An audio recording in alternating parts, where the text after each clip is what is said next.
শুধু দর্শক মণ্ডলী, শুরু করছি সমসাময়িক বিষয়ভিত্তিক অনুষ্ঠান এটিএন সংলাপ।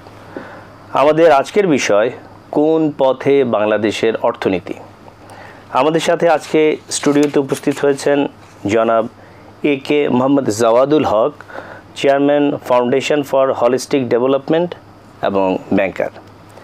এছাড়াও আমাদের সাথে আজকে স্টুডিওতে রয়েছেন doctor Mohammad Imtiaz Uddin, DMD Padma bank PLC এবং president bankers club of Bangladesh limited. আমাদের সাথে আজকে অনলাইনে যুক্ত হয়েছেন জনাব খন্দকার রুহুল আমিন, সিআইপি, সাবেক পরিচালক বিসিসিআই এবং চেয়ারম্যান খন্দকার গ্রুপ। প্রথমেই আমি আলোচনা শুরু করব ডক্টর মোহাম্মদ ইমতিয়াজ উদ্দিন আপনাকে দিয়ে। অর্থনৈতিক কর্মকাণ্ড নিয়ে অনেক কথাবার্তা চলছে, সেটা সেই দীর্ঘ সময় ধরেই। আমরা 5ই আগস্টের যে পরিবর্তনটা দেখেছি, তার পূর্বে বাংলাদেশের অর্থনৈতিক অবস্থা সামগ্রিকভাবে যে খুব ভালো ছিল তাও বলা যাবে না। বর্তমানে এই পরিবর্তিত পরিস্থিতিতে সার্বিক অর্থনীতির ক্ষেত্রে আপনার মূল্যায়নটা কি? ধন্যবাদ। আজকে একটা চমৎকার টপিকস নিয়ে আলোচনা হচ্ছে, কোন পথে বাংলাদেশের অর্থনীতি। প্রথমেই আমি বিজয়ের মাসে বিজয় দিবসের শুভেচ্ছা জানাচ্ছি সবাইকে। সেই সাথে 1971-এ যারা শহীদ হয়েছেন তাদের আত্মার মাগফিরাত কামনা করছি। 1971 সালে আমরা স্বাধীনতা পেলেও সত্যিকারের স্বাধীনতা মনে হয় পেয়েছি আমরা জুলাই আগস্টের বিপ্লবের মাধ্যমে। এই জন্য জুলাই আগস্টে যারা শহীদ হয়েছেন তাদের আত্মার মাগফিরাত কামনা করছি এবং তাদের পরিবারের প্রতি সমবেদনা জানাচ্ছি। এবং যারা আহত হয়েছেন আল্লাহর কাছে প্রার্থনা করছি তাদের সুস্থতার জন্য। বাংলাদেশের অর্থনীতি যদি আমি আলাপ করতে যাই, প্রথমে আমাকে 1971 সালে বাংলাদেশের অর্থনীতি কী ছিল। আপনারা জানেন, বাংলাদেশে যখন স্বাধীনতোত্তর বাংলাদেশ ছিল, 1972 সালে বাংলাদেশের জিডিপির পরিমাণ ছিল 6 বিলিয়নের মতো। সেটা এখন বেড়ে দাঁড়িয়েছে 421 বিলিয়নের বাংলাদেশ। তো এবং পার ক্যাপিটা ইনকাম ছিল তখন $385 মতো। বর্তমানে সেটা হয়েছে আপনার প্রায় $2624-25 মতো হয়েছে। ওই সময় রেমিটেন্স নাই বললেই ছিল। বর্তমানে 24 বিলিয়ন রেমিটেন্স প্রতি বছর, এই বছর গত বছর এসছে আমাদের বাংলাদেশে। এবং এক্সপোর্ট যদি বলি, আমি বাংলাদেশে এক্সপোর্ট হয়েছে গত বছর 44.47 বিলিয়ন মতো এবং ইম্পোর্ট হয়েছে 66.75 বিলিয়ন মতো। জি, সেক্ষেত্রে বাংলাদেশের 1972 সালে ইম্পোর্ট ছিল 60.66 বিলিয়ন এবং এক্সপোর্ট ছিল 0.36 বিলিয়ন। এতে বোঝা যায় যে বাংলাদেশের অর্থনীতি 1971 সালের তুলনায় এবং 24 সালে এসে অনেক বড় অর্থনীতি হয়েছে। বাট দুঃখজনক হলেও সত্য, কয়েকদিন আগে আমরা একটা ডক্টর দেবপ্রিয় ভট্টাচার্যের একটা শ্বেতপত্র দেখেছি, যেখানে আমরা দেখতে পেয়েছি বাংলাদেশে গত 2009 থেকে 2023 সাল পর্যন্ত 15 বছরে অলমোস্ট $234 বিলিয়ন টাকা পাচার হয়েছে। আমরা যদি এবারে প্রতি বছর চিন্তা করি তাহলে এটা $16 বিলিয়ন মতো হয়। তো বাংলাদেশে এর চেয়ে দুঃখজনক ঘটনা আর কিছুই হতে পারে না। বাংলাদেশ একটা উন্নয়নশীল থেকে উন্নত রাষ্ট্রের দিকে আমরা ধাবিত হচ্ছিলাম। সেই সময় যদি $234 বিলিয়ন বাংলাদেশ থেকে পাচার হয়ে যায়, তাহলে আমাদের দেশের যে অর্থনীতি যে এখনও টিকে আছে, এটাই কিন্তু একটা দেখার বিষয়। এটা সত্যিকার অর্থে জুলাই আগস্টের বিপ্লবের মাধ্যমে সেটা আমরা দেখতে পেয়েছি। বাংলাদেশের অর্থনীতিকে যদি ঘুরে দাঁড়া করাতে চাই, আমরা সত্যিকার অর্থে বাংলাদেশের এখন এক্সপোর্ট যা আছে সেদিকে আমাদেরকে কনসেন্ট্রেট করতে হবে এবং ইম্পোর্টকে আমাদেরকে আরও কমিয়ে আনতে হবে। পাশাপাশি আমাদের যারা রেমিটেন্স আছেন, রেমিটেন্স আমাদের 24 বিলিয়ন যেটা আছে, সেটাকে আমাদেরকে আরো বাড়ানোর বিহিত ব্যবস্থা করতে হবে। এখানে একটু জানতে চাই যে আমরা দেখলাম যে আমাদের ফরেন রিজার্ভ নিয়ে একটা বড় ধরনের সমস্যা ছিল, যার ফলশ্রুতিতে আমরা নিত্য প্রয়োজনে অনেক কিছু আমদানির ক্ষেত্রে অনেক সমস্যা হচ্ছিল, ব্যাংকগুলোর এলসির ক্ষেত্রে সমস্যা হচ্ছিল। সেই অবস্থা আবার দেখা গেল যে 20 বিলিয়ন ডলারের মতো এখনকার আইএমএফ এর রিজার্ভ যেটা। তো সেই ক্ষেত্রে আপনারা দৈনন্দিন যে ব্যাংকিং ক্ষেত্রে কাজ করছেন, যারা ভোক্তা, তাদের ক্ষেত্রে কি ধরনের পরিবর্তন দেখছেন? দেখেন, অ্যাকচুয়ালি দ্রব্য সামগ্রীর দামের ক্ষেত্রে এটা মনিটারি পলিসির একটা বিরাট ভূমিকা আছে। পাশাপাশি আমাদের দেশে অনেক কিছু দেখা যায়, আমাদের ডক্টর ইউনূস স্যার বলছিল বাংলাদেশের অর্থনীতিতে ইকোনমি কাজ করে না, সেরকম কথা কিন্তু উনি বলেছেন। দেখেন, আমি তার আগে একটা কথা বলি, বাংলাদেশে 66 বিলিয়নের মধ্যে যে আপনার 44 বিলিয়নের যে এক্সপোর্ট, ওখানে কিন্তু ব্যাকওয়ার্ড লিঙ্কেজ, এটা ম্যাক্সিমাম এক্সপোর্ট কিন্তু গার্মেন্টসের 35 বিলিয়ন মতো। জি। তন্মধ্যে আমরা, আপনারা জানেন কিনা জানি না, আমাদের যে এক্সপোর্ট যেটা হয়, এখানে আবার ব্যাকওয়ার্ড লিঙ্কেজের থেকে আমাদের ইম্পোর্ট, অ্যাক্সেসরিজ ইম্পোর্ট হিসাবে ইম্পোর্ট আসে আমাদের almost 65%। G. That is 29 billion dollar মতো আমার আবার ইম্পোর্ট করে আনতে হয়। তো আমাদের যদি বাংলাদেশে এখন ব্যাকওয়ার্ড লিঙ্কেজে যদি আমাদের একটা স্ট্রং ভূমিকা রাখতে পারে থ্রু ব্যাংকিং সেক্টর, যেটা হতে পারে মনে করেন অ্যাক্সেসরিজ ফ্যাক্টরিগুলোতে যদি আমরা ইনভেস্ট করি, তাহলে কিন্তু এই যে আমাদের নেট এক্সপোর্ট যেটা 15 বিলিয়ন, সেটা অনেকাংশে বেড়ে যাবে।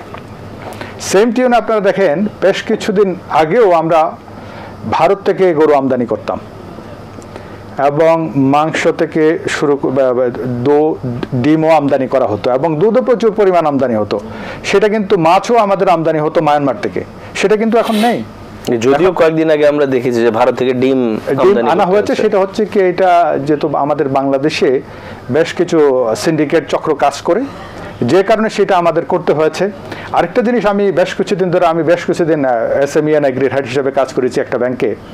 সেখানে যেটা দেখেছি, যারা বড় বড় ডিম উৎপাদনকারী আছেন, যারা বড় বড় আপনার ব্রয়লার প্রোডাকশনের সাথে যুক্ত আছেন, বিশেষ করে মুরগি প্রোডাকশনের সাথে যুক্ত আছেন, তারা কিন্তু ছোট ছোট উদ্যোক্তাদেরকে ওরা এমনভাবে মার্কেট ক্রিয়েট করে, মার্কেট ফল করে, তাদেরকে মার্কেট থেকে আউট করে দেয়। এইসব ব্যাপারে বাজার যারা নিয়ন্ত্রণ করেন, তাদের তদারকি। এসএমইর ক্ষেত্রে যেহেতু আপনি আলোচনা করছেন, সেই ক্ষেত্রে বললাম যে এসএমইর ক্ষেত্রে তো একটা কমন আমরা যেটা হচ্ছে যে বিষয় সবসময় দেখি সবাই আলোচনা করেন, যে তাদের লোন পাওয়ার ক্ষেত্রে ব্যাংকগুলোর যতটা আমরা উষ্ণতা টের পাওয়ার কথা, সেটা কিন্তু সেভাবে আমরা পাই না। এবং এটাই কিন্তু বাংলাদেশের অর্থনীতির এই যে একটা ধ্বংস হওয়ার পথে গেছে, এটাই একটা মূল কারণ। আমরা দেখেন, আপনারা আজকে বেশ কিছু ব্যাংক সমস্যায় আছে, এবং দেখবেন সব বড় বড় কাস্টমারদেরকে লোনগুলা দিয়ে কিন্তু ব্যাংকগুলো ধ্বংস হয়ে গেছে।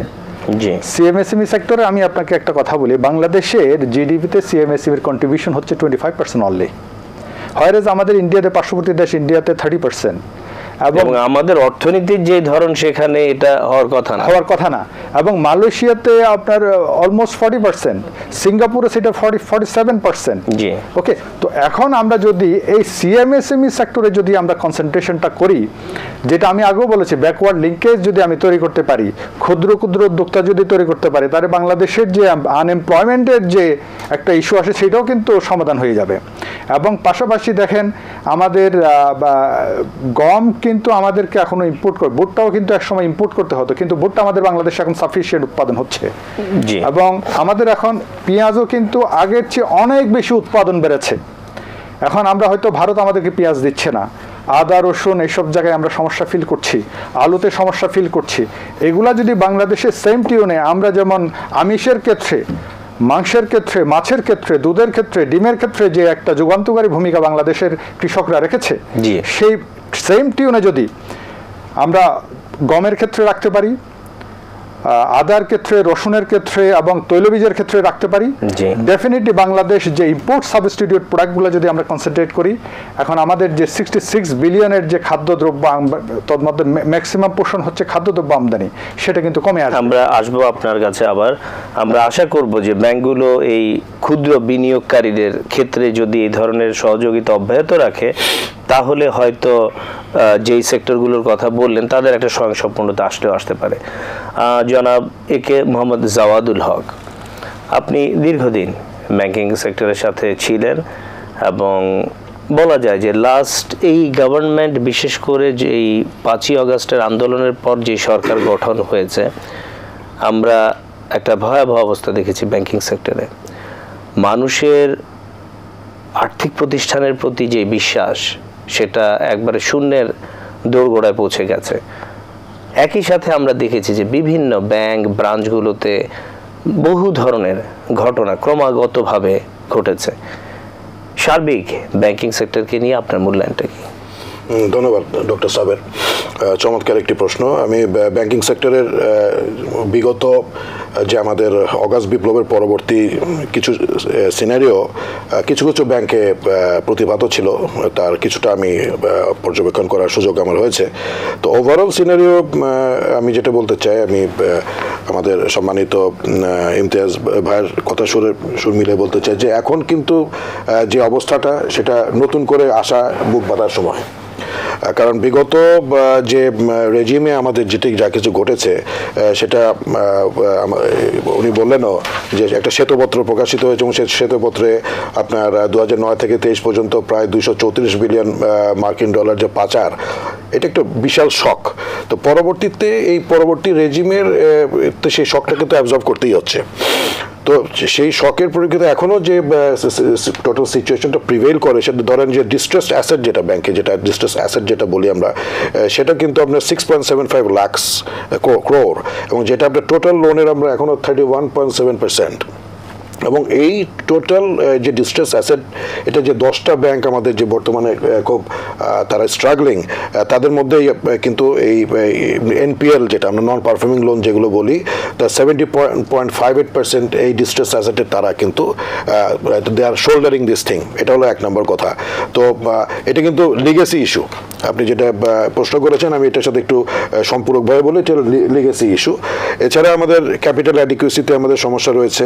এছাড়া আমাদের প্রভিশনিং এর ক্ষেত্রেও কিছু শর্টফল রয়েছে, এবং সেটা আপনার এই 10টা ব্যাংকের ক্ষেত্রেই এটা আপনার তথ্যসূত্র সমর্থিত যে ন্যাশনাল ব্যাংক, অগ্রণী ব্যাংক, এ ধরনের কিছু ব্যাংকের প্রভিশনিং এর ক্ষেত্রেও কিছু ঝামেলা। এছাড়া এলসি ওভারডিউ আছে, যেটা আপনাদের রেপুটেশনাল কিছু স্টেক তৈরি করেছে, প্রায় $500 মিলিয়ন এলসি ওভারডিউ আমাদের বর্তমানে আছে। ল্যাক অফ গভর্নেন্স প্র্যাকটিস, এটা বর্তমানে প্রতিভাত এখনও, যদিও বর্তমান রেজিম সেই বিষয়ে অনেকখানি অ্যাড্রেস করেছেন এবং তারা এগিয়ে আসছেন সেই বিষয়ে। সবচেয়ে যে ইম্পর্টেন্ট যে জিনিসটা আমার মনে হয়, যে সেটা আমাদের দেশের 28% পপুলেশন ফাইন্যান্সিয়ালি লিটারেট পপুলেশন, বাদবাকি কিন্তু আমাদের ফাইন্যান্সিয়ালি লিটারেসির পরিমাণটা কম। ফলে এই যে আনব্যাংকড যে পপুলেশনটা, রুরাল বেসড পপুলেশন 28%-এর বাইরে, এটাকে যদি আমরা মোটামুটি এই ফাইন্যান্সিয়াল ইনক্লুশনের মধ্যে আনিয়ে আসতে পারি। আপনার এই ডেটাটার মধ্যে আমরা যেমন একটা রিসার্চ করছিলাম মোবাইল ব্যাংকিং নিয়ে, আপনার এই ডেটার মধ্যে কি মোবাইল ব্যাংকিং এবং অন্যান্য ক্ষেত্রে যারা যুক্ত, তারা ইনক্লুডেড? সেটা সূত্র ধরেই বলেছিলাম আর কি। আর ক্যাপিটাল মার্কেট তো একটা যদি বলতে চাই, সেটা স্টিল আন্ডার কনস্ট্রাকশন স্টেজে রয়ে গেছে। যে বাইরের আমাদের সাউথ এশিয়ান রিজনে যে ক্যাপিটাল মার্কেটটা যতটুকু রেগুলেটেড, আমাদের ক্যাপিটাল মার্কেটটা অতটা রেগুলেটেড না এখনও। এখানে আপনার সুকুকের অপশনগুলো অতটা স্পষ্ট না, আমাদের বিএক্স এগুলো স্পষ্ট না। এছাড়া আপনার ইন্স্যুরেন্স পলিসিস এবং ইন্স্যুরেন্সের যে টোটাল অনেক কিছু করা সম্ভব ছিল আমাদের ফাইন্যান্সিয়াল সেক্টরের সাথে, সেটারও কিন্তু একটা গ্যাপ রয়েছে। যদিও অধুনা ব্যাংক ইন্স্যুরেন্স চলে এসছে, তো এগুলো যদি আমাদের টোটালি ফাইন্যান্সিয়াল মার্কেটে যদি আমরা এটা ইনক্লুড করতে পারি, তাহলে গত রেজিমের আমাদের যে লিগেসি ইস্যুগুলোর সাথে এই রেজিমের যদি আমরা এগুলোকে ইনক্লুড করা যায়, উই হোপ ইনশাআল্লাহ যে আমরা একটা ভালো অবস্থানে পৌঁছাতে পারবো। এই যে ধরেন ডিস্ট্রেস লোনের কথাই বলি বা নন পারফর্মিং লোনের কথাই বলি, এই যে সার্বিক সিচুয়েশন, এটার মনিটরিংয়ের জন্য তো বাংলাদেশ ব্যাংকের একটা যুক্ততা ছিল এবং আছে। তো সেই ক্ষেত্রে কি এটা বলা যায় যে যারা সেখানে দায়িত্ব পালন করেছেন, চাপের বশবর্তী হয়ে হোক আর যেইভাবেই হোক, তাদেরকে সঠিকভাবে দায়িত্ব পালন করেনি বা করতে দেওয়া হয়নি? দেখুন, এটা তো সম্পূর্ণ একটা সিস্টেমের বিষয় ছিল। আর এটা যেহেতু আপনি যে প্রশ্নটা করেছেন, এটা সম্পূর্ণ গত রেজিমের যদি সূত্র ধরেই বলি, যে আমরা ঘটনা প্রবাহে যা কিছু পাচ্ছি এবং এই শ্বেতপত্র থেকেও যেটা আমরা দেখলাম, যে ডেফিনেটলি চাপ তো ছিলই। একটা ইনস্ট্রুমেন্টস, একটা সরকারি গভর্নমেন্ট ইনস্ট্রুমেন্টস তাদের উপর ডেফিনেট সবসময় চাপ প্রয়োগ করেছে, কিন্তু তারাও চেষ্টা করেছেন যে সেটাকে ওভারকাম করে যতটুকু সম্ভব অর্থনীতিটাকে একটু অবস্থানে রাখা। আদারওয়াইজ তো ধরেন আরও ক্ষতি হতে পারত। হ্যাঁ, যদি আমরা সেন্ট্রাল ব্যাংকের যদি অতটুকু রেগুলেশন না থাকতো, তাহলে হয়তো বা এখন যতটুকু আমরা বলছি, হয়তো আরও ডাটা এটার সাথে আরও যোগ করতে হতো। জি, হ্যাঁ, সেটাই আসলে আমরা সেন্ট্রাল ব্যাংক থেকে একটা সময় তো দেখলাম যে অর্থ পাচারের বিষয়টা আমরা দেখেছি। আবার নন পারফর্মিং লোন তো যেই হিউজ মাত্রা, এসব সংখ্যা বলতে অনেকক্ষণ ভাবতে হয় যে কত বড় ফিগার। জি, কিছু বলছিলেন? একটু বলতে যাচ্ছিলাম, অ্যাকচুয়ালি 2009 থেকে আমি যদি 23 সাল পর্যন্ত চিন্তা করি, বাংলাদেশের ফাইন্যান্সিয়াল সেক্টরে যে গুড কর্পোরেট গভর্নেন্সের কথা যেটা বলা হচ্ছিল, সে টোটালি ফেল করেছেন। কোনো কর্পোরেট গভর্নেন্সে ছিল না, সেটা যে কোনো সেক্টরে ছিল না। In fact not only financial sector, অন্যান্য সেক্টরও আপনারা দেখবেন যে কোনো কিছুই ছিল না। পাশাপাশি করাপশন, এটা একটা বিরাট একটা ইস্যু ছিল। আপনারা দেখেছেন বাংলাদেশে ব্যবসায়ীদের তদবিরের কারণে, রাজনৈতিক বিবেচনায় বাংলাদেশে ক্লাসিফিকেশনের যে সংজ্ঞা বিভিন্ন সময়ে বিভিন্নভাবে সংজ্ঞায়িত করেছেন। যেটা একটা মূল কারণ হচ্ছে কি, এই যে ক্লাসিফিকেশন রেট বাড়ার ক্ষেত্রে আমরা যদিও অফিসিয়ালি এখন বলছি আমরা 2,85,000 কোটি টাকা ক্লাসিফাইড লোন, কিন্তু সত্যিকার অর্থে সেটা কিন্তু 5.5 লক্ষ কোটি টাকার উপরে ছাড়িয়ে গেছে। কারণ আমি বিভিন্ন ব্যাংকে কাজ করেছি, বিভিন্নভাবে ব্যাংকগুলা তাদের প্রভিশন কমানোর জন্য, তাদের ক্যাপিটাল রিকোয়ারমেন্ট কমানোর জন্য টাইম এক্সটেনশন অথবা যতটুকু আপনার রিশিডিউল করতে যতটুকু ডাউন পেমেন্ট দরকার, তার চেয়ে কম ডাউন পেমেন্ট নিয়ে অথবা চেকের মাধ্যমে ডাউন পেমেন্ট দেখিয়ে রিশিডিউল করে দিয়েছেন। জি, আমরা আসবো আবার আপনার কাছে। জনাব খন্দকার রুহুল আমিন, আপনি তো এফবিসিসিআইতে দীর্ঘ সময় আপনার কাজ করার সুযোগ হয়েছে। এফবিসিসিআই আমাদের অর্থনৈতিক খাতকে একটা কাঠামোগত জায়গায় বা প্রেশার গ্রুপের জায়গায় যেখানেই বলি না কেন, তার এই বর্তমানের রোলটা কি, এবং অতীতে আপনি যখন কাজ করেছেন সেখানে তার এই ভূমিকাগত জায়গায় কোনো পার্থক্য আপনার চোখে পড়ছে কিনা? ধন্যবাদ আপনাকে এবং দুইজন যে বক্তা, ওনাদের বক্তব্য খুব মনোযোগ দিয়ে শুনলাম। ওনাদের প্রতি আমার শ্রদ্ধা। এবং স্বাধীনতার মাস এবং আরেকটি আমাদের যে খ্রিস্টান ধর্ম অবলম্বন যারা আছে তাদের বড়দিন, দুটাকেই সামনে রেখে এখানে যে কথাটা আপনি বলছেন, সুন্দর উপস্থাপনা আপনার সাদিক ভাই। প্রকৃতপক্ষে যে এখন তো এফবিসিসিআই কোনো কমিটি নেই, ওখানে প্রশাসক আছে এবং সাধারণ ব্যবসায়ীদের পক্ষে কাজ করার জন্য যতটুকু কর্মকাণ্ড পরিচালিত করা দরকার তার কিছুই হচ্ছে না। তো এই জন্য আমি মনে করি যে ব্যবসায়ীদের সর্বোচ্চ সংগঠন, সেখানে প্রশাসক দিয়ে অ্যাকচুয়ালি কাজ হবে না। এখানে আমাদের মতো ব্যবসায়ী আনতে হবে এবং ব্যবসায়ীদের মাধ্যমেই কিন্তু আমাদের এগোতে হবে। প্রকৃতপক্ষে এর আগে আমাদের দ্রব্যমূল্য থেকে আরম্ভ করে প্রতিটা ক্ষেত্রে চেষ্টা করেছে বিসিসিআই কাজ করার জন্য। এবং বর্তমান প্রেক্ষাপটে আমার কাছে যে জিনিসটা সবচেয়ে বেশি প্রয়োজন তা হলো আইন শৃঙ্খলা পরিস্থিতি এবং অর্থনীতি। এখানে দুইজন ব্যাংকার আছে, ওনাদের প্রতি আমাদের শ্রদ্ধা, কিন্তু সবচেয়ে বেশি ডিটোরেট করেছে, সবচেয়ে বেশি ক্ষতিগ্রস্ত হয়েছে আমাদের ব্যাংকিং সেক্টর। এখানে স্মল এবং মিডিয়াম এন্টারপ্রেনার যারা আছে, যারা ক্ষুদ্র এবং মাঝারি উদ্যোক্তা, যাদের পারফর্মিং লোন খুব ভালো, 95% তাদের আপনার পেমেন্ট শিডিউল আছে, তারপরে কিন্তু সেই ক্ষেত্রে ক্ষুদ্র এবং মাঝারি উদ্যোক্তারা কোনো সুযোগ পেত না। কিন্তু বড় বড় যারা আছে এবং তারা এখানে আছে, রাজনৈতিক পরিচিতি আছে এবং ব্যবসায়ী তো চাপেই যারা আছে, এবং এখানে ব্যাংকার যারা আছেন, ব্যাংকারদের সহযোগিতায় তারা এটা করতে পেরেছে। তো আমি মনে করছি, যেমন আমি পার্সোনাল বলি, আমি গত 40 বছর যাবৎ ব্যবসার সাথে আছি। আমার সর্বসাকুল্যে 20 কোটি টাকার লোন আছে। গত 5 বছর যাবৎ আমি চাচ্ছি যে আমাকে আরো 10 কোটি টাকা দেওয়া হোক আমার রানিং ক্যাপিটাল হিসাবে, আমি 1 টাকাও পাইনি। হয়রাস আমাদের সিনিয়র যিনি আমাদের কলিগ, আপনার ইয়ের কথাই বলি, আমাদের সালমান ফজলুর রহমানের কথাই বলি, উনি একাই 50,000 কোটি টাকা নিয়েছেন, উনি জনতা ব্যাংকে খালি করে দিয়েছেন। তো এটা কিভাবে সম্ভব হয়? আর হয়রাস আমার নিজের সম্পদ লেটারাল সিকিউরিটি আছে 200 কোটি টাকা, আমার 200 কোটি টাকার আমার সম্পদ আছে। হয়রাস আমি 10 কোটি টাকা আমাদের রানিং ক্যাপিটাল নেওয়ার জন্য গত 5 বছর যাবত রিকোয়েস্ট করছি, তারা দিচ্ছে না আমাদেরকে। তো এই তো আমাদের অবস্থা। এখন আমাদের দেখুন যে বড় বড় যারা সেক্টর আছে তাদের দেখা যায় যে তাদের বিভিন্ন কারণে রিশিডিউল করা হয়, সেখানে দেওয়া থাকে যে 500 কোটি টাকার উপরে যারা আছে তাদেরকে রিশিডিউল করা হবে, আর এর নিচে যারা আছে তারা সেই সুযোগ পাবে না।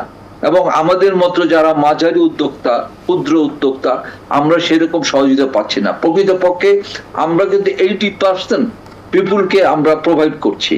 এবং আপনারা জানেন যে বাংলাদেশ প্রচুর জনসংখ্যা অধ্যুষিত দেশ, আমাদের 66% আমাদের ইয়াং এনার্জেটিক, এই তাদেরকে কাজে লাগানো হচ্ছে কিন্তু আমাদের ক্ষুদ্র মাঝারি সেক্টরে। আচ্ছা, একটু আপনাকে ইন্টারাপ্ট করছি, এই যে আপনি জি ছেলে মেয়ে বের হচ্ছে, তাদেরকে ম্যাক্সিমামই কিন্তু আমাদের এই ছোট ক্ষুদ্র মাঝারি উদ্যোক্তারাই আমরা কিন্তু তাদের সহযোগিতা করছি। জি, আমি যেটা বলতে চাচ্ছিলাম যে এফবিসিসিআই আপনি প্রশাসক নিয়োগের কথা বলেছেন, আপনাদের ব্যবসায়ী নেতৃবৃন্দর পক্ষ থেকে এটা তো খুব গুরুত্বপূর্ণ একটা জায়গা, সরকারের কাছে আপনারা কোনো আলাপ আলোচনা করেছেন কিনা? যে সরকারের সাথে আমরা প্রতিনিয়ত আলাপ আলোচনা করছি, আমরা বলছি যে সংস্কার করে নির্বাচনটা দেওয়া। এখানে প্রশাসক যখন দেওয়া হলো, বাণিজ্য মন্ত্রণালয় থেকে 120 দিনের সময় দেওয়া হয়েছে যে 120 দিনের মধ্যে নির্বাচন করে উনি চলে যাবেন। কিন্তু 120 দিনের মধ্যে প্রায় কাছাকাছি সময় চলে যাচ্ছে, এখন পর্যন্ত আমরা নির্বাচনের তফসিল বা শিডিউল কিছুই পাচ্ছি না। কিন্তু আমরা মনে করছি যে সংস্কার সিম্পল সংস্কার, আমরা যারা ক্ষুদ্র এবং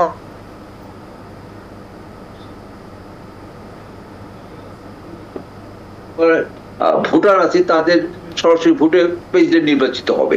শুধু এই একটা কথা থাক, এইটাই, আর কিচ্ছু দরকার নাই। আমাদের যারা আমরা জেনারেল বডির মেম্বার আছি, আমাদের ভোটে প্রেসিডেন্ট নির্বাচিত হবে, ভাইস প্রেসিডেন্ট নির্বাচিত হবে, এই জাস্ট, আর কিছু দরকার নেই। এটি সংস্কার হয়, এটা সংস্কার করে যদি আপনার নির্বাচন দেওয়া হয়, তফসিল দেওয়া হয়, দেখবেন ওই দিন শর্ট টাইম একটা ভালো আমরা রেজাল্ট পাবো। সামনে আমাদের বাজেট আসছে, এই বাজেটে আমাদের 70টা চেম্বার, 418টা আপনার সংগঠন আছে, অ্যাসোসিয়েশন আছে, আমাদের সাথে কখন বসবে, কখন আমরা সাজেশন দিব, কিভাবে আমাদের নিয়ে কথা বলবে, এটা কে করবে? প্রশাসক সাহেব তো সেইভাবে কাজ করতে পারছে না, এবং তাকে আমরা কি সহযোগিতা করি বা করব না, এটাও তো আমরা ঠিক বুঝছি না। বাজেটের ক্ষেত্রে একটা বিষয় বলছি, সিম্পল আমাদের এর আগে দেখা যেত যে প্রধানমন্ত্রীর ডিজায়ার যিনি, সেই উপযুক্ত হোক বা না হোক, তাকে প্রেসিডেন্ট বলে তাকে নেওয়া হতো, আমরাও তার পিছে পিছে সুরসুর করে ঘুরতাম, করার কিছুই ছিল না। কিন্তু এই জন্য বলছি, শুধু সিম্পল আমাদেরটা এটাই যে আমরা প্রায় সর্বসাকুল্যে 4 কোটি ব্যবসায়ীদের মধ্যে আমাদের এখানে 3000 ভোটার আমরা। বাজেটের ক্ষেত্রে যে জায়গাটা বলছিলাম, বাজেটের ক্ষেত্রে যে বাজেটে আমরা দেখি যে বাজেট প্রেসিডেন্ট নির্বাচিত করা হয়, তাহলে কিন্তু সবকিছু আপনি পেয়ে যাবেন। এখানে গুড গভর্নেন্স বলেন, আপনার সঠিক ব্যবসায়ীদের স্বার্থে কথা বলা বলেন, সবকিছু এখানে পেয়ে যাবেন। জনাব রুহুল আমিন, জি আপনার কাছে একটু জানতে চাচ্ছি জনাব রুহুল আমিন, বাজেটের ক্ষেত্রে আমরা একটা 5ই আগস্ট খুব বাজেট তৈরি হওয়ার পরে খুব বেশি দিন হয়নি, এবং সরকারকে বিভিন্ন ধরনের টানপোড়েন এবং সমস্যায় পড়তে হয়েছে এই সময়। যে বাজেটের যে অর্থর এখানে একটা হিউজ ঘাটতি বাজেট হওয়ার সুযোগ রয়েছে, এছাড়াও বাজেটের যেখানে আয় বরাদ্দের যে জায়গাগুলো, সেখানেও সরকার যথেষ্টভাবে কাজ করতে পেরেছে বলে মনে হচ্ছে না।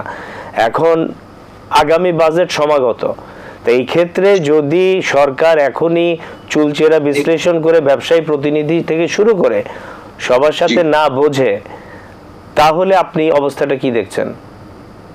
আমি তো এটা এই জন্য মনে হচ্ছে যে লেজে গোবরে হয়ে যেতে পারে।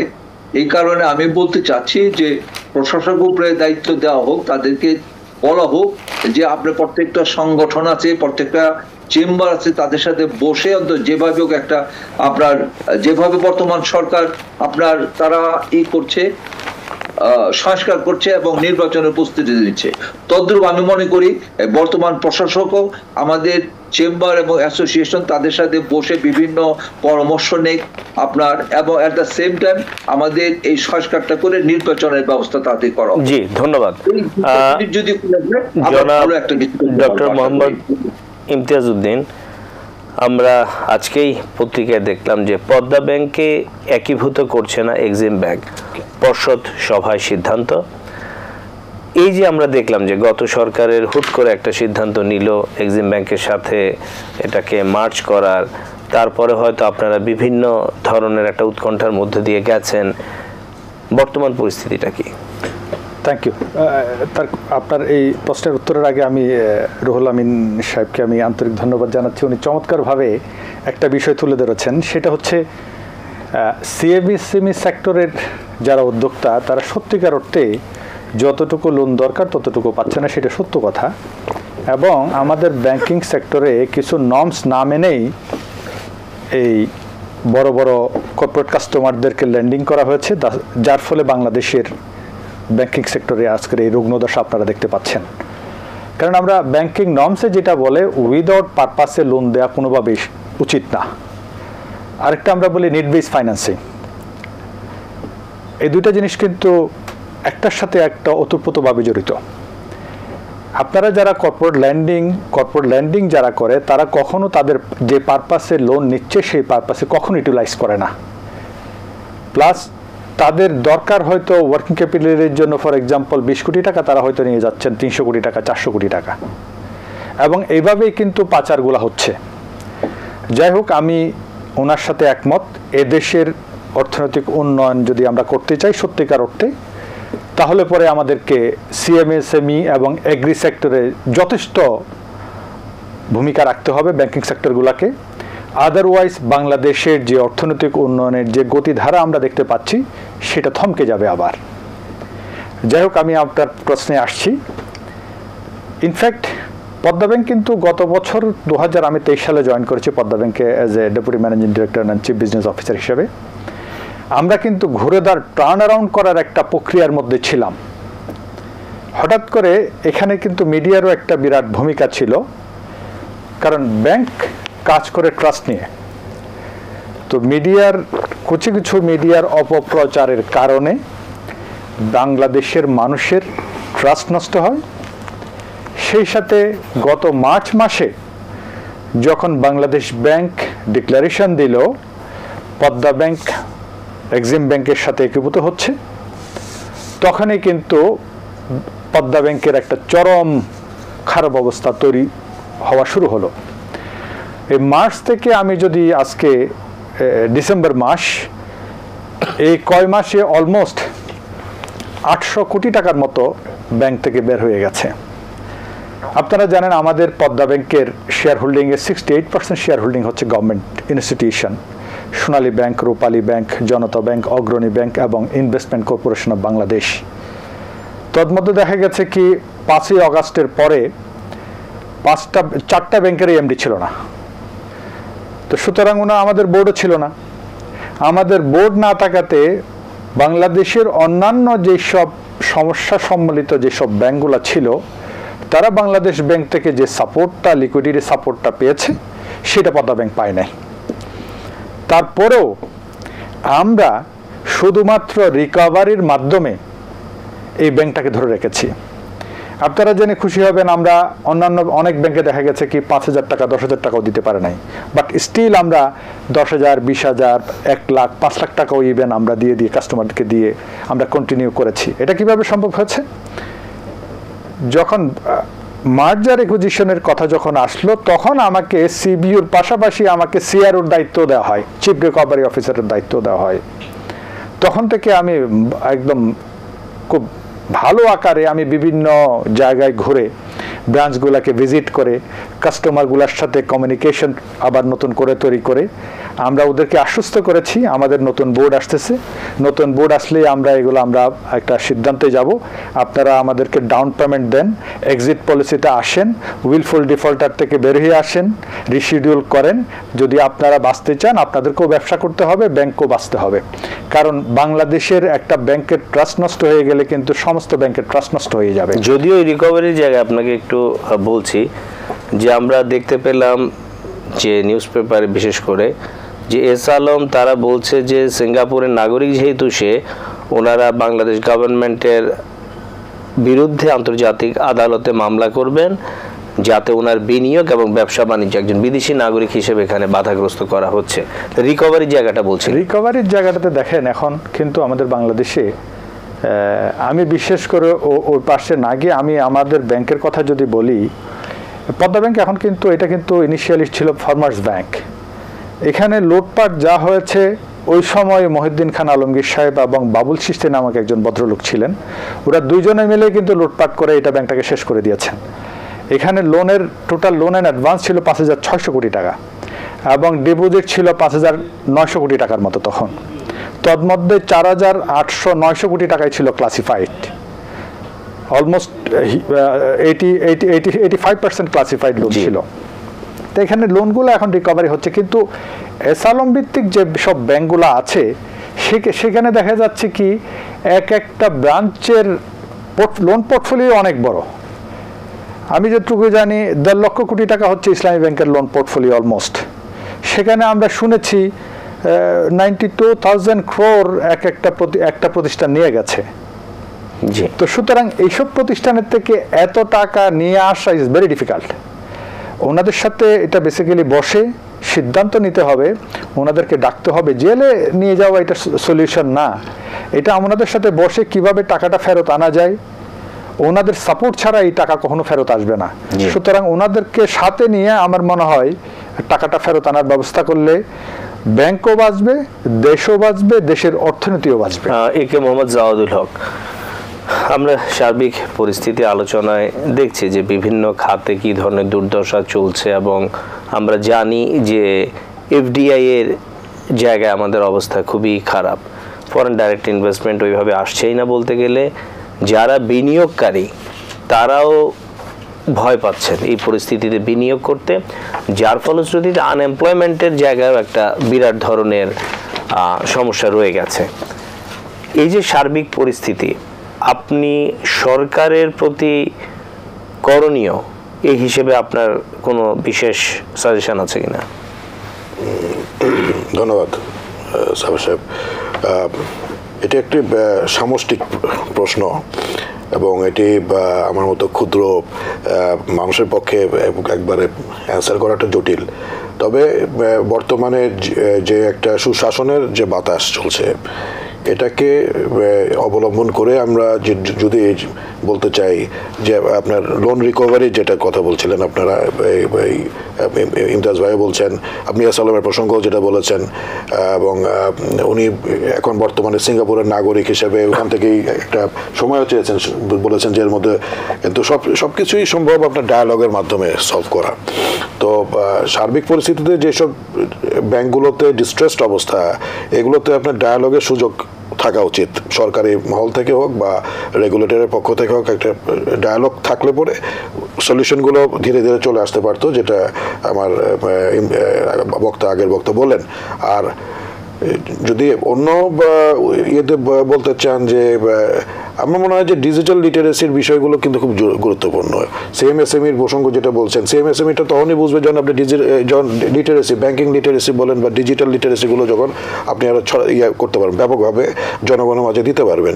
এছাড়া এই ইনক্লুশন, যেটা ফাইন্যান্সিয়াল ইনক্লুশন যদি ব্যাপক ওঠে না, অনলি 28% আমার ব্যাংকেবল কমিউনিটি, বাদ বাকি তো আপনার কমিউনিটির আপনার রয়ে গেছে আনটাচ। আপনি আফ্রিকাতে দেখেন, কেনিয়াতে এমপাসা দিয়ে তারা ব্যাপক আপনার সাব সাহারান রিজনটাকে তারা কভার করে ফেলছে, they are all under the inclusion of banking. হ্যাঁ, সেটা আমাদের এখানে তো এখন আমরা সেটা করতে পারিনি।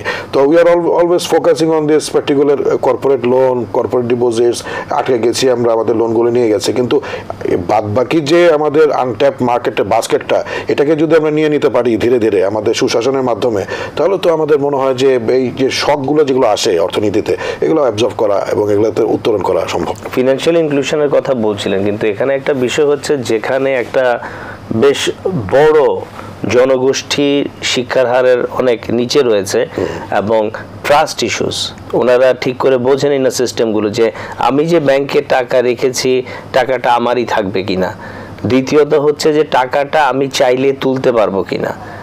সেখানে যখন আবার এই ধরনের পরিস্থিতি তো তারা মোকাবেলা করে যে ব্যাংকে 2 কোটি টাকা রেখেছে কিন্তু ব্যাংক 20,000-এর বেশি দিচ্ছে না, সেই জায়গাগুলোও রয়েছে।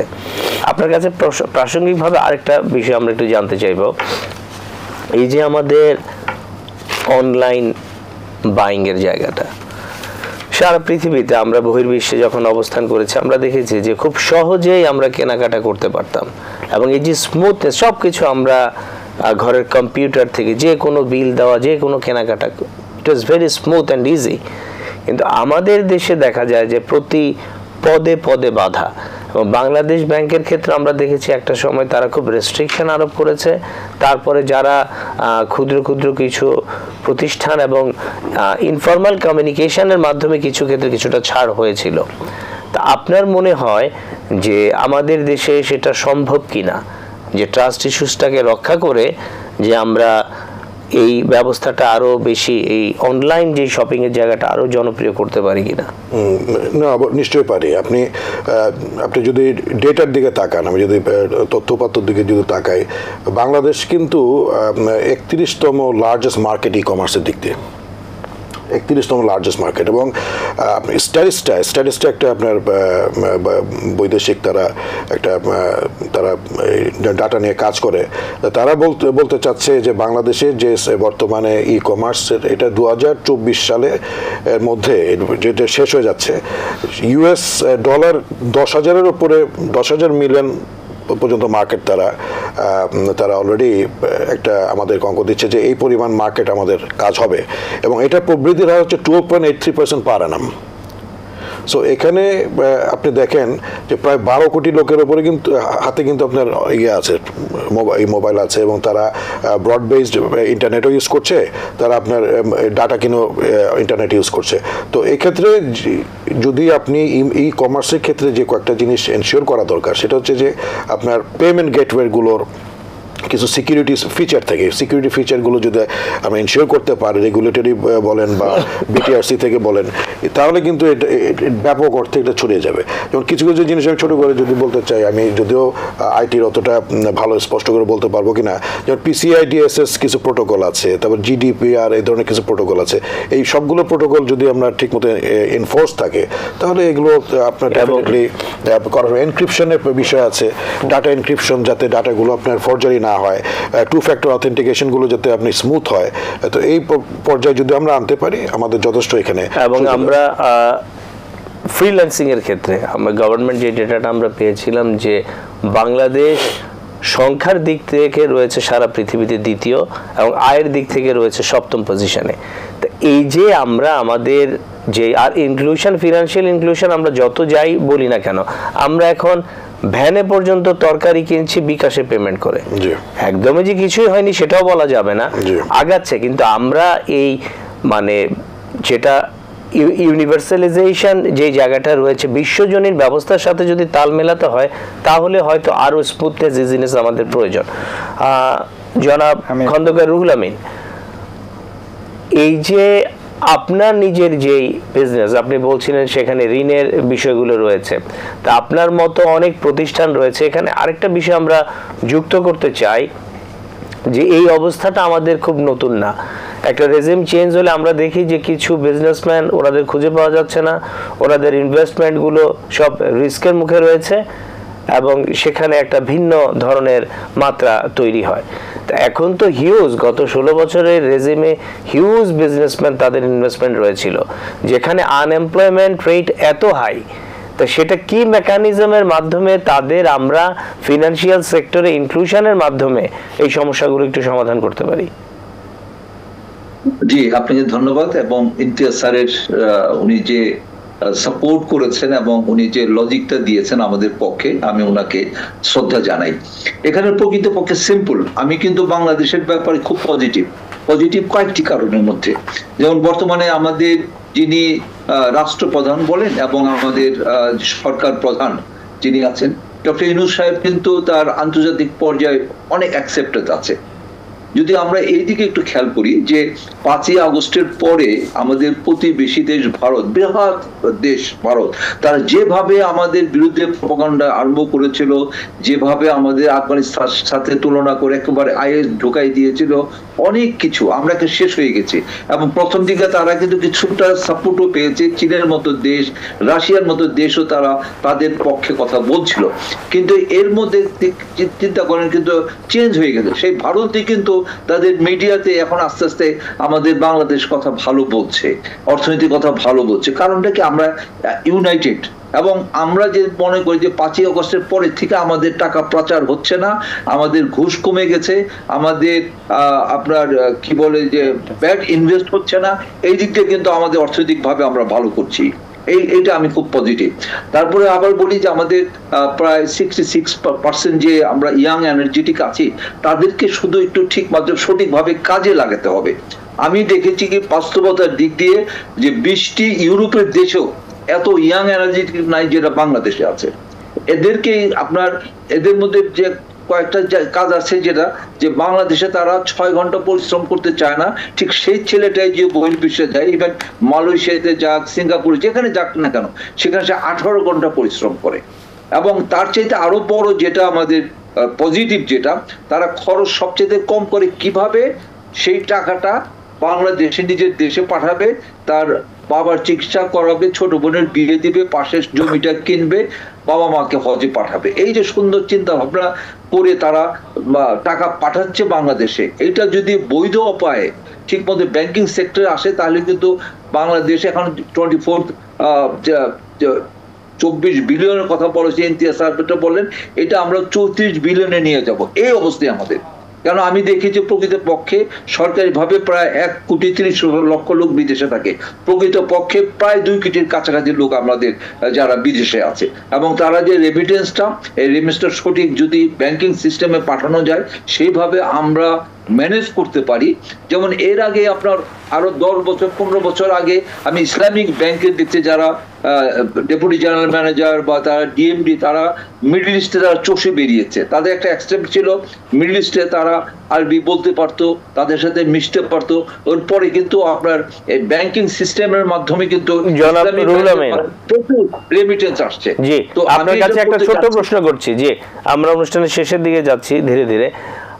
জি, ব্যাংকিং সেক্টরের কাছে আপনি তো আপনার একটা অভিজ্ঞতার বর্ণনা দিলেন, একজন ব্যবসায়ী হিসেবে ব্যাংকিং সেক্টরের কাছে আপনার আশাটা কি থাকবে আগামী দিনগুলোতে? আমার সিম্পল প্রত্যাশা, এখানে আপনার কর্পোরেটের ব্যবসায়ী যদি না থাকে, আমাদের মতো যারা ক্ষুদ্র এবং মাঝের উদ্যোক্তা আছে, যারা আমরা প্রকৃত পক্ষে প্রতি বছর প্রায় 20 থেকে 25 লক্ষ ছেলে মেয়ে তারা কর্মসংস্থানে বেরোচ্ছে, তাদেরকে প্রোভাইড কিন্তু আমরা 80% আমরা করি, এই ক্ষুদ্র মাঝের উদ্যোক্তা করে। সুতরাং আমাদের রানিং ক্যাপিটাল হিসাবে এবং আমরা যে প্রোডাকশনে যারা জড়িত আছে, যারা ম্যানুফ্যাকচার আছে, আমাদের ম্যানুফ্যাকচারটা ঠিক মতো করার জন্য রানিং ক্যাপিটাল আমাদের দরকার। আমাদের রানিং ক্যাপিটাল যদি দেওয়া হয় এবং ক্ষুদ্র মাঝের উদ্যোক্তাদের তাদের যদি কোল্যাটারাল সিকিউরিটি ছাড়া তাদেরকে সাহায্য করা, বেশি না 5 লক্ষ থেকে আরম্ভ করে আপনার 5 কোটি পর্যন্ত। বর্তমানে যে সিস্টেমটা রয়েছে, বর্তমানে লোন পাওয়ার ক্ষেত্রে যে সিস্টেমটা রয়েছে, এই ক্ষেত্রে আপনি কোনো সংযোজন বা বিয়োজনের প্রয়োজন মনে করছেন কিনা? বর্তমানে লোন পাওয়ার ক্ষেত্রে যে ব্যবস্থাটা রয়েছে, সেই ক্ষেত্রে আপনি কোনো কিছু সংযোজন বা বিয়োজনের সুপারিশ করছেন কিনা? আমি সংযোজন অবশ্যই করতে চাই, যে তা হলো তারা কিছু হলে আমাদের ব্রাঞ্চ ম্যানেজার থেকে আরম্ভ করে এখানে কোনো কিছু আমরা যদি দেওয়া হয়, এখানে বলা হয় বাংলাদেশ ব্যাংকের এই বাধ্যবাধকতা আছে, বাংলাদেশ ব্যাংকের এই ব্যারিয়ার আছে, এই কারণে আমরা করতে পারছি না। হেড অফিসে পাঠানো হয়েছে, তারা বলছে বাংলাদেশ ব্যাংকের জন্য এটা করা যাবে না। এই যে এই ধরনের ব্যারিয়ার বিভিন্ন ব্রাঞ্চ ম্যানেজাররা তারা আমাদের ক্ষুদ্র মাঝের উদ্যোক্তাদের প্রতি তাদের আগ্রহ কম। তারা চায় বড় বড় উদ্যোক্তা যারা আছে, বড় বড় কর্পোরেট, তারা দিলে তারা কি সুযোগ সুবিধা পায় জানি না আমি, but they are very much interested তাদের প্রতি। আমাদের প্রতি ইন্টারেস্ট তো নাই। ইভেন আমাদের যে যারা ওমেন এন্টারপ্রেনার আছে, আমার নিজের স্ত্রী আছে, আমার বোন আছে, আমার প্রতিবেশী আছে, তারা কোনো সহযোগিতা পাচ্ছে না। এখানে আমরা শুনি যে ওমেন এন্টারপ্রেনারদের অনেক সুযোগ সুবিধা দেওয়া হয়, প্রকৃতপক্ষে সেরকম দেওয়া হচ্ছে না। আর মেইনলি আমাদের কৃষি ক্ষেত্রে, এগ্রিকালচার ক্ষেত্রে এটা দায়িত্ব নিয়ে করতে হবে। যে কথাটি ইমতিয়াজ স্যারও বললেন যে আমাদের এখানে পেঁয়াজ কিন্তু আমি আজকে কিনেছি আপনার 65 টাকা করে, আজকে কিনেছি 65 টাকা করে। এখন পেঁয়াজের সিজন চলে আসছে, এটা আপনার 40-এর নিচে চলে আসবে। এখন কিন্তু আমাদের সবচেয়ে বেশি উপকার যেটা হয়েছে স্যার, আমি একটু বলি, আমরা কিন্তু এখন, আগে আমরা প্রতিটাই ক্ষেত্রে আমরা ঈদের প্রতি, ভারতের প্রতি আমরা ডিপেন্ডেন্ট ছিলাম। এখন কিন্তু আমরা যারা ব্যবসায়ীরা কিন্তু আমরা অন্য জায়গা আমরা চেষ্টা করছি খোঁজার জন্য। যেমন পেঁয়াজের ব্যাপারে আমরা মিশর থেকে আনছি, পাকিস্তান থেকে আনছি, ইভেন মিয়ানমার থেকে আনছি। এতে কিন্তু পেঁয়াজ দাম কিন্তু আপনার লিমিটেড চলে আসছে। তদ্রূপ আলুটা আমরা নিজেরা এখানে যদি সংরক্ষণের ব্যবস্থা করা হয় প্রতিটা জেলায়, তাহলে আলুটাও আমরা ঠিক প্রচুর আলু উৎপাদন হচ্ছে, এটা যদি সংরক্ষণ আমরা ঠিক পদে করতে পারি কোল্ড স্টোরেজের মাধ্যমে, তাহলে সারা বছরে আমরা আলুটা নাগালের মধ্যে পাবো। এই জিনিসটা কিন্তু বেশি আমাদের খরচ হচ্ছে।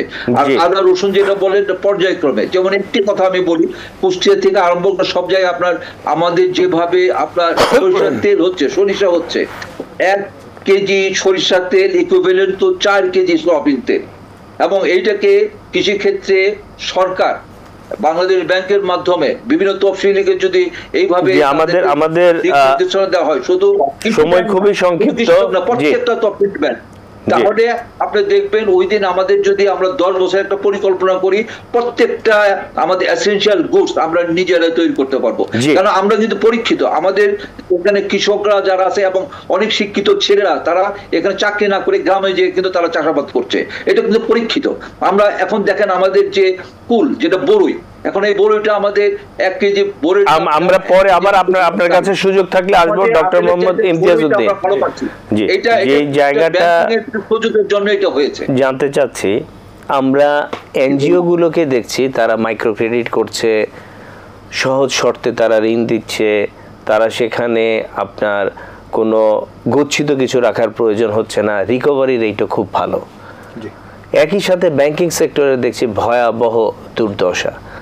তো এখানে এই একই দেশ, একই মানুষ, মেকানিজমগত সমস্যাটা কোথায় মনে হচ্ছে আপনার? ধন্যবাদ, চমৎকার একটি প্রশ্ন করেছেন। তার আগে আমি একটা কথা বলি, আমাদের পার্শ্ববর্তী দেশকে বলবো, ভয় দেখিয়ে লাভ নেই, আলোচনায় আসুন।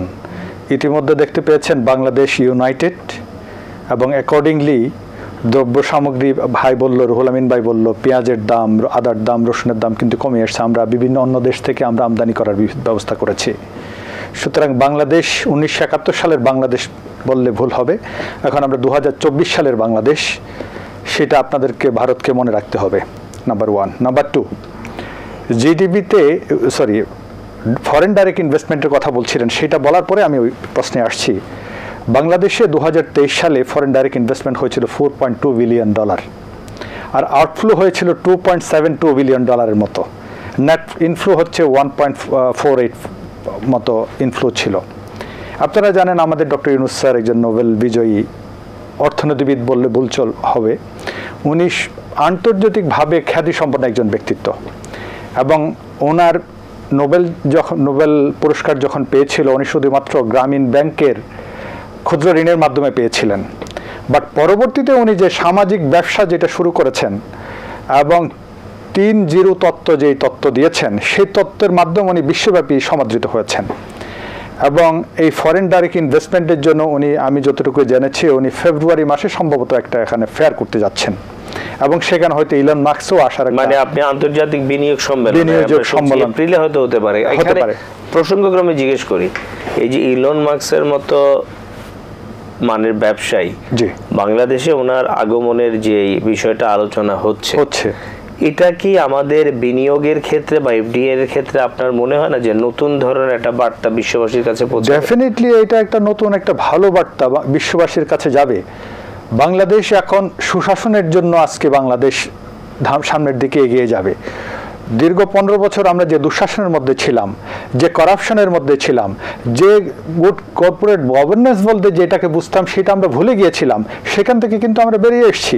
বাট এই 3-4 মাস খুব একটা বেশি সময় না, আরেকটু সময় যেতে দেন, দেখবেন বাংলাদেশের উন্নতির যে সমৃদ্ধির যে পথে আগাচ্ছে সেটাকেও ধরে রাখতে পারবেন ইনশাল্লাহ, বাংলাদেশের জনগণ যেভাবে ইউনাইটেড হয়েছেন। এখন আমি বলি, আপনার এনজিও সেক্টরের যে ভূমিকার কথা বলছিলেন, আমি আগেও বলছিলাম যে এই সেক্টরে বেশি আমাদেরকে ভূমিকা রাখতে হবে, যেটা আপনি বলেছিলেন ফাইন্যান্সিয়াল ইনক্লুশন এবং অ্যাক্সেস টু ফাইন্যান্স। বাংলাদেশে দুইটা কিন্তু সমস্যা, একটা হচ্ছে কি ফাইন্যান্সিয়াল ইনক্লুশন, সবাইকে এই আর্থিক অন্তর্ভুক্তির আওতায় নিয়ে আসা, এবং যেসব ক্ষুদ্র উদ্যোক্তারা আছেন গ্রামে গঞ্জে অনেক দূরে ছড়িয়ে ছিটিয়ে আছেন, যেখানে ব্যাংকিং নেটওয়ার্ক নাই, সেখানে তাদেরকে কিভাবে আমরা ফাইন্যান্সিয়াল ইনক্লুশনের আওতায় আনবো এবং তাদেরকে কিভাবে ঋণ দেওয়া যায় সেটার ইনিশিয়েটিভ কিন্তু এই ক্ষুদ্র ঋণের মাধ্যমে, এনজিওর মাধ্যমেই আমরা তাদেরকে নিতে হবে। আপনারা দীর্ঘ 15 বছর শুধুমাত্র ডক্টর ইউনূস স্যারের জন্য এই মাইক্রো ক্রেডিটকে আগের প্রধানমন্ত্রী ঘৃণা করত, এবং এই সেক্টরে যাতে কোনোভাবে বিনিয়োগ বেশি বৃদ্ধি করা না যায় সেভাবে উনি বিহিত ব্যবস্থা নিয়েছেন। ডেফিনেটলি এখন আমি বিশ্বাস করি বাংলাদেশের আজকের এই অর্থনৈতিক উন্নয়নের পিছনে গ্রামীণ অর্থনৈতিক উন্নয়নের যথেষ্ট ভূমিকা আছে, এবং সেই গ্রামীণ অর্থনৈতিক উন্নয়নের পিছনে যারা কাজ করেছেন তারা হচ্ছেন এনজিও, অনুষ্ঠানের শেষ দিকে চলে এসেছি, এবং এদের মাধ্যমেই কিন্তু আমরা এই যে ক্ষুদ্র উদ্যোক্তা যার পাশের আঙ্গিনায় একটা পুকুর আছে তাকে মাছ চাষ করার সুযোগ করে দিতে হবে, 4-5টা ছাগল কিনে দেওয়ার সুযোগ করে দিতে হবে, একটা গরু কিনে দেওয়ার সুযোগ করে দিতে হবে। তাহলে দেখবেন পরে বাংলাদেশের যে গ্রামীণ অর্থনীতির যদি উন্নয়ন ঘটে, তাহলে যে জিরো ওয়েলথ কনসেন্ট্রেশনের যে কথা বলছি সেটা আমাদের পাকাপোক্ত করতে পারবে। জনাব একে মোহাম্মদ জাওয়াদুল হক, আমাদের সময় একদম শেষ। আপনি শেষ 1-1.5 মিনিটে যদি আপনার বাংলাদেশের অর্থনীতির সার্বিক উন্নয়নে কোনো শেষ বক্তব্য থাকে আপনার। বক্তব্য সব চলেই এসছে, তবে জাস্ট সম্পূরকভাবে যোগ করতে চাই যে আমাদের যেভাবে চলছে সেটার সাথে যদি আমরা টাইটার গভর্নেন্স করা যায়, গভর্নেন্সটাকে যদি আমরা আরও শক্ত করতে পারি, রেগুলেটরি ফ্রেমওয়ার্ক মনিটরিংটাকে যদি আমরা আরও সামনে এগিয়ে নিতে পারি, এবং সেই সাথে আপনার যেটা ডিজিটাল বাংলাদেশের ক্ষেত্রে, বাংলাদেশকে তো আপনার একটা লিটারেসির মধ্যে আনতে হলে ডিজিটাল ব্যাংকিং এবং অন্য যেগুলো শুরু হয়েছিল গত রেজিমে, সেগুলোকে যদি আমরা ধরে নিতে পারি সামগ্রিকভাবে, তাহলে আমাদের অর্থনীতিটা এখানে বেগ পেতে হবে না। এবং অন্যান্য যেসব সার্বিক যেগুলো বাকি রয়েছে, যেগুলো আমাদের ডিস্ট্রেস অ্যাসেট মনিটরিং, এই জায়গাগুলোতে যদি আমরা আমাদের রেগুলেটরিকে সামনে রেখে কাজ করতে পারি এবং বিশদভাবে, তাহলে অনেক কিছু করা সম্ভব। ধন্যবাদ। আমরা অনেকক্ষণ ধরে আলোচনা শুনছিলাম। সার্বিকভাবে সরকারের সদিচ্ছা এখানে সবচাইতে গুরুত্বপূর্ণ। সরকারের সদিচ্ছা থাকলেই আর্থিক খাতে যে মনিটরিংয়ের বিষয় রয়েছে সেগুলো আর্থিক প্রতিষ্ঠানগুলো অবশ্যই যথার্থভাবে করবে। বাংলাদেশ সরকারকে পলিসিগত জায়গায় সেই পলিসি নিতে হবে জনমানুষের ক্ষেত্রে অর্থনৈতিক উন্নয়নকে নিশ্চিত করার জন্য। ফিনান্সিয়াল ইনক্লুশনের কথা রয়েছে, খুব সহজ ব্যাংকিং পদ্ধতির কথা রয়েছে। আমরা আশা করব বর্তমান সরকার মানুষের মনের দাবি সেই জায়গাগুলো বুঝতে পারবে এবং আর্থিক খাতকে সম্পূর্ণ নতুনভাবে জনমানুষের জন্য ঢেলে সাজানোর চেষ্টা করবে। সবাই ভালো থাকবেন। শুভরাত্রি।